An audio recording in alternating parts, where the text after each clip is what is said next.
Before we begin, remember to subscribe to Ancient Chronicles and activate the bell, so you never miss the legends that shaped our world. Welcome to Ancient Chronicles, where history meets myth, and the voices of the past still echo today. This is not the tale of a king or a conqueror. It's the legend of a worker, forged by fire, burdened by stone, and driven by something no machine could ever match: heart. A story of grit, challenge, and sacrifice. This is the day a man stood against steel and became eternal. In the shadow of the Appalachian Mountains, during the rise of the American Railway, a legend was born, not of royalty or prophecy, but of sheer willpower. His name was John Henry. John Henry was no ordinary man. In an age when steam and steel were beginning to reshape the very fabric of the world, John stood tall, a figure of strength, pride, and silence. He was born into hardship, raised by laborers in the rural South, where life was hard and work never stopped. From a young age, it's said that he could lift iron as though it were wood and run faster than a horse. His hands, though blistered from years of toil, held the kind of strength that few could fathom. His eyes, steady and unflinching, revealed a man who would never bow down. John Henry wasn't seeking fame or fortune. He wasn't a leader or a hero in the traditional sense. He was a worker, a man of iron and dignity. When the call came to carve a railroad through the mountains, he answered. And with a hammer in each hand, John became a force of nature, a living testament to human resilience. Day after day, while others grew tired or faltered, John's blows echoed through the mountain, steady, loud, and true. He was the rhythm of resistance, a song composed of sweat and stone. His presence inspired his fellow workers to keep pushing, to believe that no mountain was too great to overcome, and that no challenge was too much for a man of purpose and will. Then one fateful day, everything changed. A machine arrived, a steam-powered drill forged from iron and fire. It promised speed, promised efficiency, promised the future. The company behind it claimed it could dig through the hardest stone in record time. The machine was cold, relentless, and tireless. Its roar filled the air with arrogance, and its message was clear. Your time is over.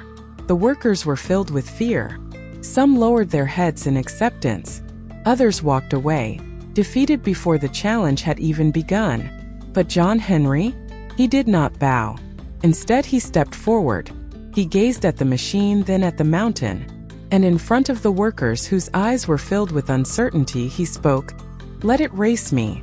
The challenge was set. Man versus machine. Flesh against metal. Hope against inevitability.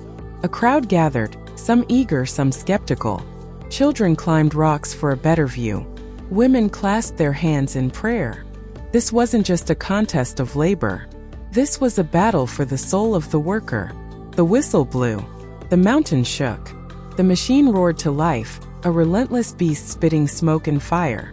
Its drill cut through the earth with ferocity, faster than anything human hands could achieve. But John Henry? He was a force of nature, each swing of his hammer a blow against the machine, a symbol of defiance. His muscles coiled like rope, his strength fueled by a purpose no machine could understand. Sparks flew, dust rose. His lungs burned with each breath, but his eyes never wavered. He was fighting not just for victory, but for the soul of labor itself. Minutes stretched into hours, and when the dust finally cleared and the final bell rang, the impossible had happened. John Henry had drilled deeper than the machine. He had won, but the victory came at a cost. As the crowd erupted into a mixture of awe and disbelief, John Henry took a final step, then another. And then, as the weight of his triumph took its toll, he collapsed to the earth. His hammers fell beside him. His chest heaved, and with a final breath, the man who had refused to yield, the man who had faced the future with nothing but his heart, was gone.